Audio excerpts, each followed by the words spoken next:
Hi everyone, this is Chapter 8, The Theory of Work Adjustment, or TWA, for Counseling 4480. So in the previous chapter, we talked about Holland, right? And TWA is also affiliated, not necessarily that they're related, but they are often grouped together. Okay, so the theory of work adjustment, again, TWA, is a person environment fit theory. So it's similar to Holland, right? So that means the person and the workplace, how do they fit together?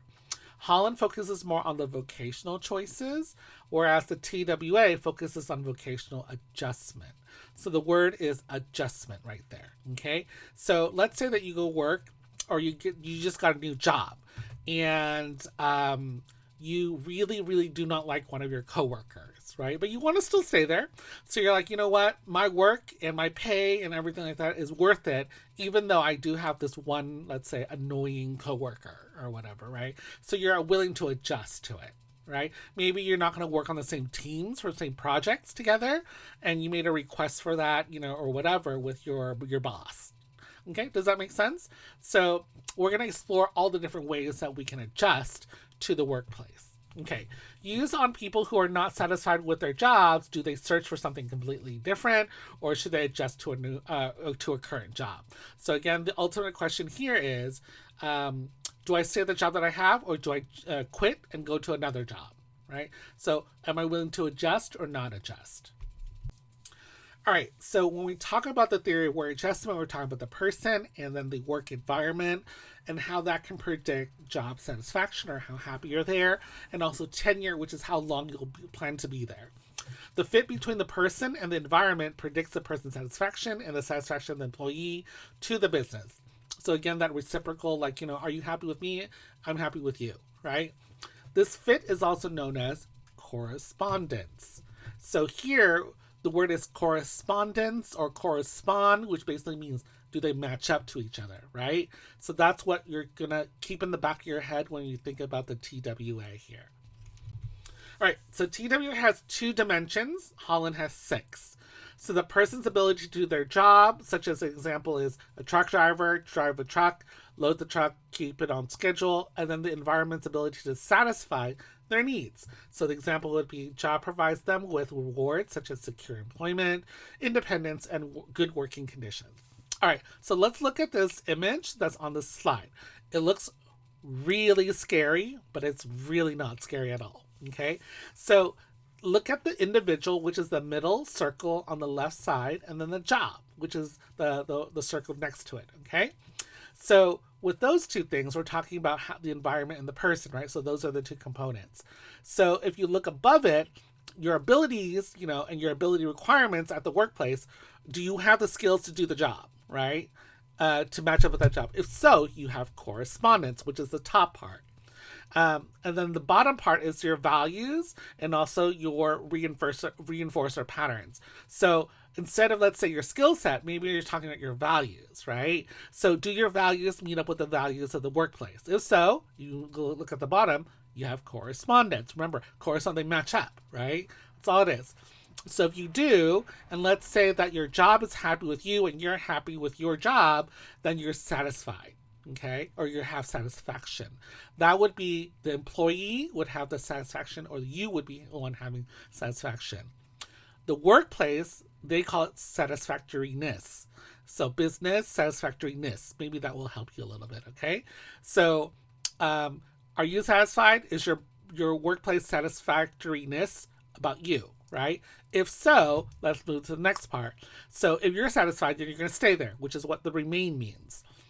If if your workplace is satisfied with you, they can promote you, they can transfer you to another place, they can fire you if they're not happy with you, they can keep you for a long time. So again, those are the options that could happen when it comes to the workplace, right?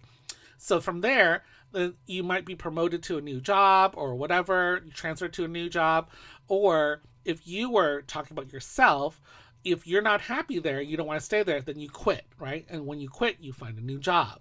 So if you look at this thing, it's actually not that difficult or scary of a illustration, but it does look really scary when you first look at it, right?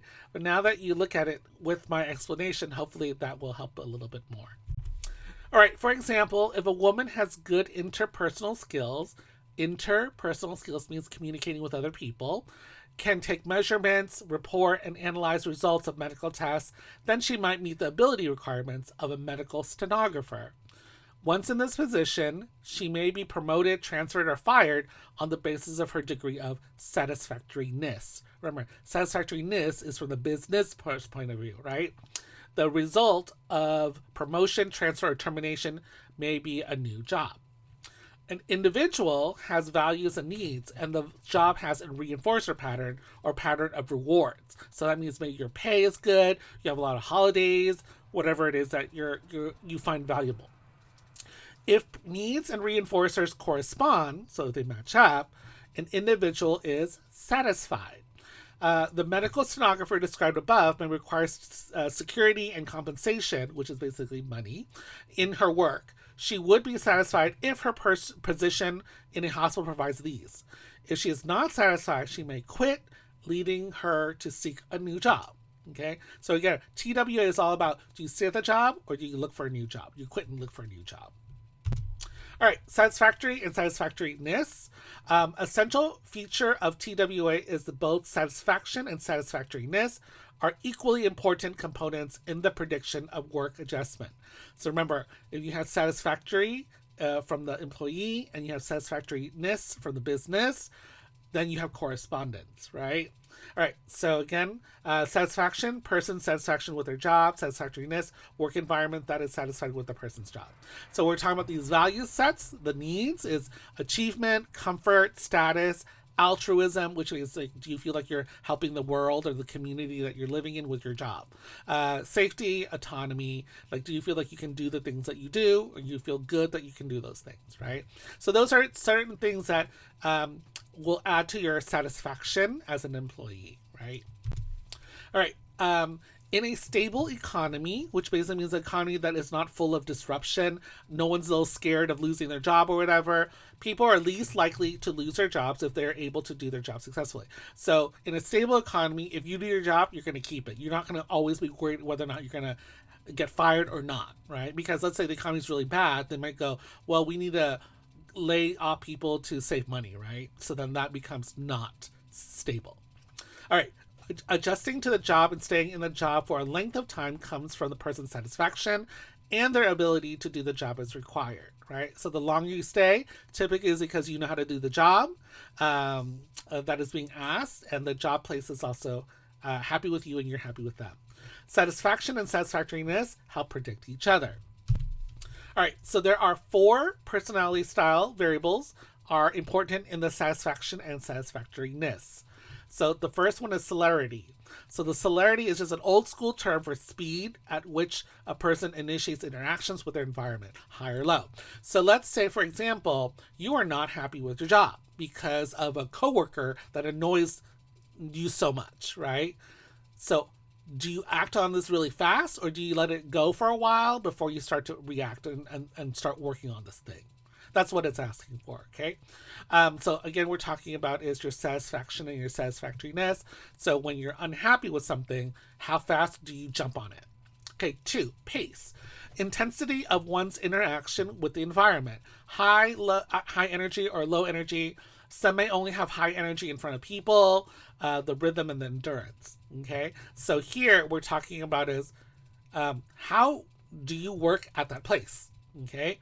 Are you low key, or are you really high and enthusiastic? Again, it depends on the person and the circumstances, right? So when you talk about rhythm is a pattern of the pace of interaction with its environment. So is it steady, cylindrical, or erratic? Is it all over the place, or is there a cycle to this? And endurance is sustaining of interactions with the environment. So are you willing to keep on interacting with this environment to deal with what's going on? Even though there are 2 people with similar abilities and values, will behave in different ways at work. So again, that's kind of obvious, which is that every person is different.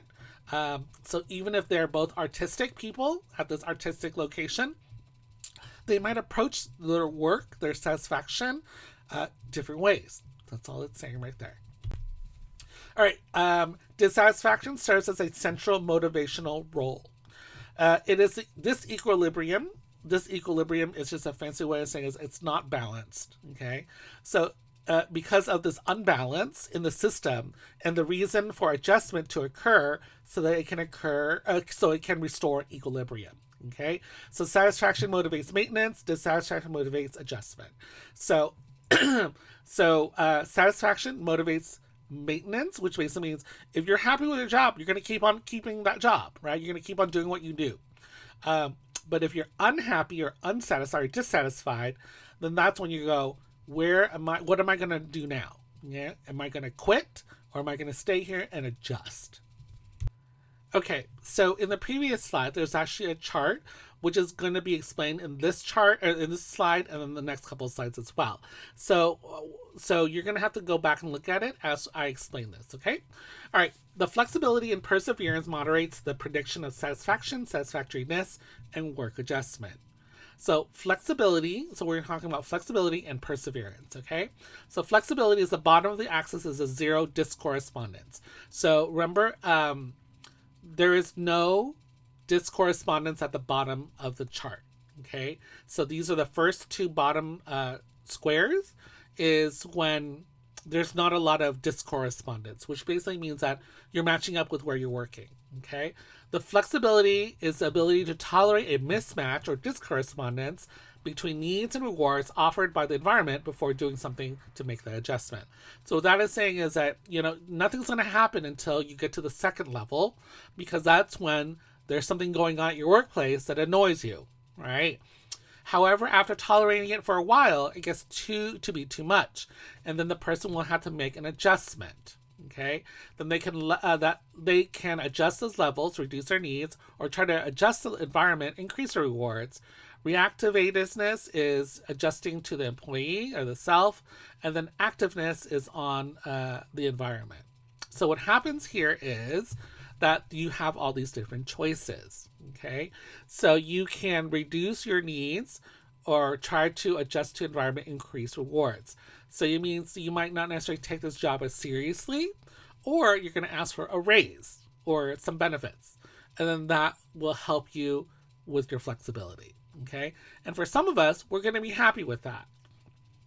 Reactiveness is adjusting to yourself. So how do you react? And activeness is on the environment or the workplace itself.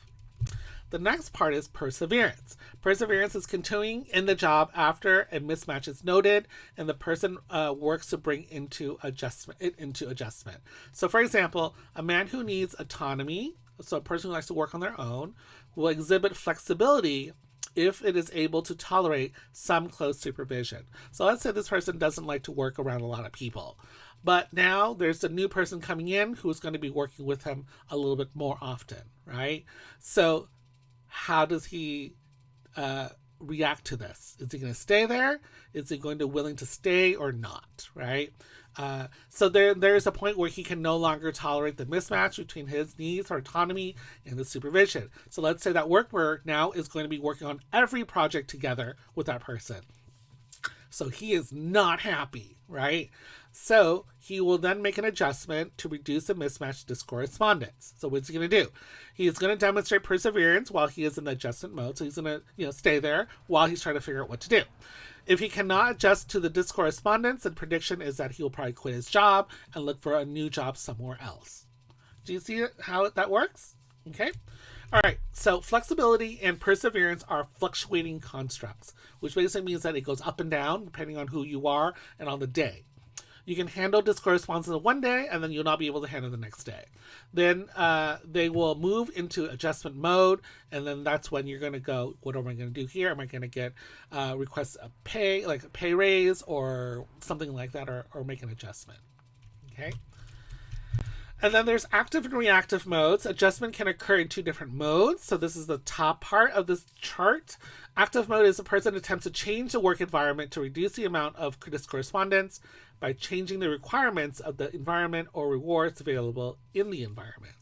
So the example is in response to feeling overworked, the person can ask for a reduction of job assignment or ask for a raise or promotion, right? So you're able to adjust to this. How do you adjust to it? Do you ask for more benefits, or do you ask for less work? Okay. Reactive mode, person attempts to change themselves to reduce discorrespondence by changing their work skills or importance attached to the needs. So here, the person is going to now change how they work with their environment. So the example here is the person can learn time management skills or increase efficiency or shift priorities so that less focus is placed on work. So instead of, like, let's say feeling so like they do work all the time, they're going to go, you know what, this is my schedule now, and this is how it's going to be. I'm not going to do any more than that, and that is it, right? Again, this is how you react to what's going on. So overall, each person develops a characteristic adjustment style over time. Individual differences approach suggest that a person's sex, national origin, sexual orientation, ethnic background are not reliable bases for determining their abilities and needs, but they are products of the opportunities in terms of developing work skills and needs. So what that is saying is that these things that we're just looking at here, your differences, doesn't necessarily predict what's going to happen. Right? It's a little bit more than that. It's who you are as a person individually, not necessarily all these different characteristics. Discrimination based on their sex, race, and sexual orientation has restricted opportunities for development, though. All right, adjusting the theory of work adjustment. Things a career counselor will note here, so things that you want to pay attention to are, what are the client's needs? What is the client's adjustment style? What are the client's abilities? Is there a discorrespondence between the client's actual abilities and the job requirements? So remember that first chart we looked at, are the things that they need to know how to do and the client actually be able to do those things? Do they match up? Do they correspond? Right? Is the client accurately perceiving their abilities? So sometimes you're going to meet people who think that they're really good at something, but really they're not. Okay? And they have to realize those things. And that can be a difficult conversation, but it is a conversation that is needed.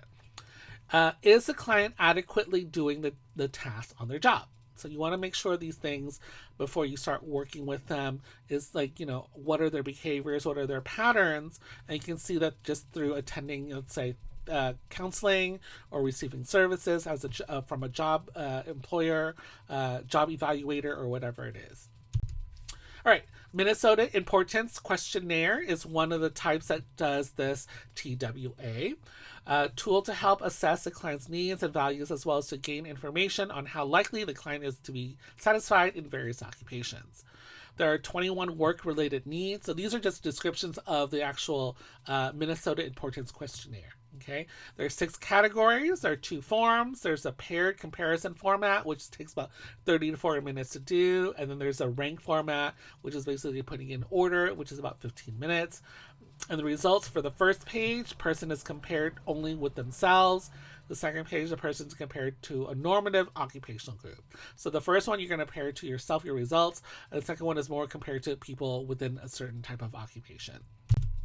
All right, interventions. Number 1, identify the needs and abilities of the client. So again, you need to be able to do that. 2, use assessment tools. 3, your hypothesis number 1 is match between the abilities and the job requirements. Are the client's abilities too high or too low for the position? So remember, we're talking about that correspondence, right? Hypothesis number 2 is client subjective evaluation of their abilities and their correspondence with the environmental abilities requirements. Clients may perceive abilities as higher or lower than they are in reality, or the environment requirements may be perceived as more or less difficult than they actually are. So now we're talking about is how do they perceive their abilities? Okay. 5, consider the correspondence and needs. Are the client's needs met by the job environment? Are the rewards higher or lower than the need? So again, we want to make sure that they stay there, right? Which is going to be tenure or how long they're going to be there versus someone who's going to get up and leave. 6, explore the environments in which the client has experienced the most problems. Identify situations when needs have not been met. So talk about their old jobs. Why did they quit? Why did they get fired? All those things so that we can try to get a bigger picture of who this person is. And 7 is identify their needs and their abilities. And that's it. All right, that's the end of this chapter. Thank you. Goodbye.